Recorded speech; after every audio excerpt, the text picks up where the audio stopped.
Justice Brett Kavanaugh, who we just discussed, he came to today's hearing armed with a list of precedents that the Supreme Court has overturned in the past. Kavanaugh sounded quite different in his confirmation hearing 3 years ago, of course.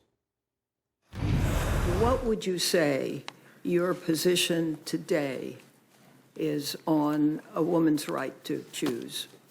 Well, as a judge, it is an important precedent of the Supreme Court. By it, I mean Roe v. Wade and Planned Parenthood versus Casey. Been reaffirmed many times.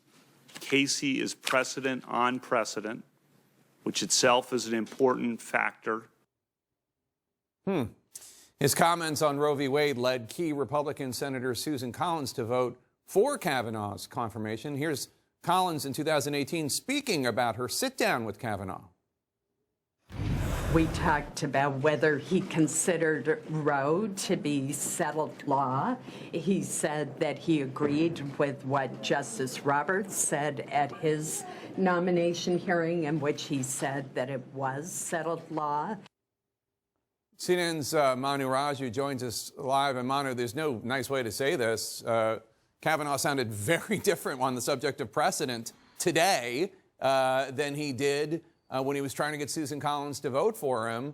How did she respond to today's oral arguments? Oh, she said she didn't see it. She told her colleague Ali Zaslav, I did not see his questioning or hear any of the arguments. I hope to later tonight play them so that I have firsthand knowledge of what the arguments were today, but I can't comment on what I didn't see. Now, recall how critical Susan Collins was to the confirmation of Brett Kavanaugh. He was confirmed 50-48. There were 3 Republican senators whose votes were in play. One of them was Jeff Flake of Arizona. He sat on the Senate Judiciary Committee. He was one of the first of those 3 to say that he would vote yes. He voted for that.